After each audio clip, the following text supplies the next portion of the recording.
Assalamualaikum warahmatullahi wabarakatuh. Saya Nida Dusturia, NIM 19080031007. Baik, pada kesempatan kali ini saya akan menjelaskan terkait dengan tugas UAS pengantar perpajakan, yang mana dosen kami memberikan beberapa pertanyaan yang wajib kami jawab. Yang pertama, pertanyaannya, pentingkah pajak bagi generasi muda seperti kalian dan mengapa? Baik, kita selaku generasi muda sebagai bibit bangsa yang nantinya akan menentukan arah kemana bangsa ini akan menuju ke perubahan. Nah, kita ketahui terlebih dahulu mengapa sih generasi muda harus mengetahui terhadap pajak. Baik, pajak itu adalah salah satu bentuk pungutan yang mana sifatnya itu memaksa.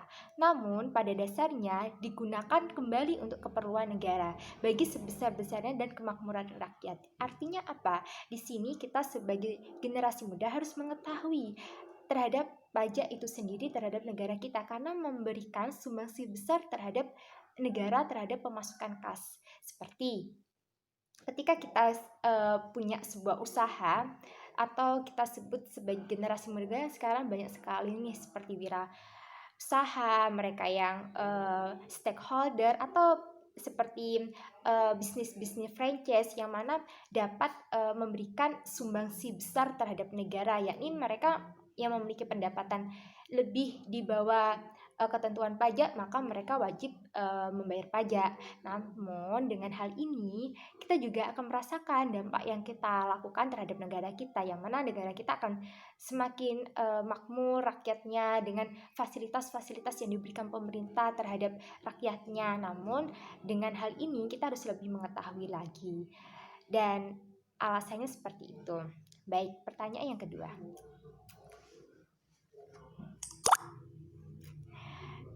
apa pekerjaan impian kalian? Nah, pekerjaan yang saya impikan pada saat ini yakni ingin menjadi seorang dosen. Baik, saya pekerjaan yang saya harapkan kembali yakni ingin menjadi seorang dosen. Maka dari ini, apa sih pada pertanyaan ketiga ada keterkaitan, yakni saat kalian mendapatkan kerja impian kalian, apa saja pajak yang harus dibayarkan? Nah, pajak kan macam-macamnya kan banyak. Maka dari itu, ketika saya nanti sudah mendapatkan pekerjaan yang seperti dosen, maka dari itu ada seperti pajak yang harus dibayarkan seperti PPH, yakni pajak penghasilan, dan juga ada pajak bumi bangunan, dan masih banyak lagi. Saya akan membahas tentang PPH dan pajak bumi bangunan.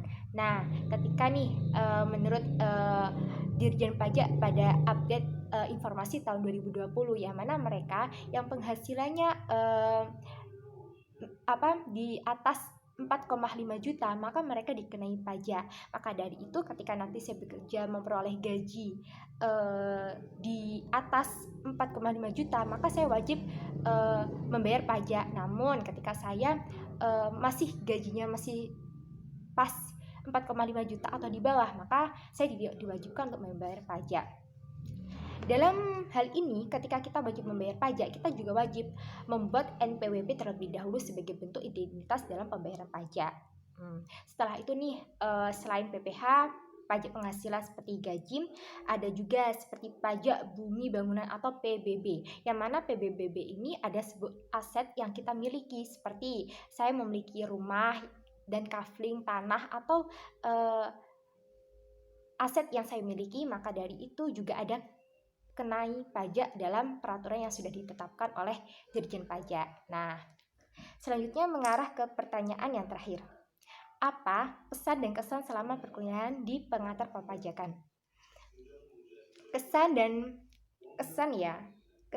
selama perkuliahan saya baik. Kesannya itu yang mana saya lebih mengetahui, lebih mengerti akan dunia perpajakan, meskipun masih secara umum, tapi ini menjadikan pedoman kita yang nantinya hal ini mampu menjadikan jalan kita untuk lebih mengetahui ke depannya seperti apa pajak itu, dan kita tidak terlalu buta akan dunia perpajakan. Jadi sangat membantu sekali dengan adanya materi pada pengantar perpajakan ini. Dan yang selanjutnya, selama perkuliahan ini kita diberi sebuah musibah, yakni COVID-19.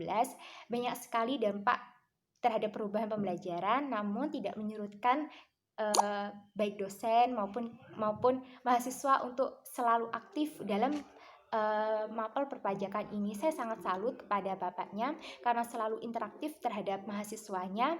Terus yang ketiga, semoga dalam materi yang disampaikan beliau dapat bermanfaat bagi kami, dan semoga kami juga dapat mengamalkan ilmu yang sudah diberikan.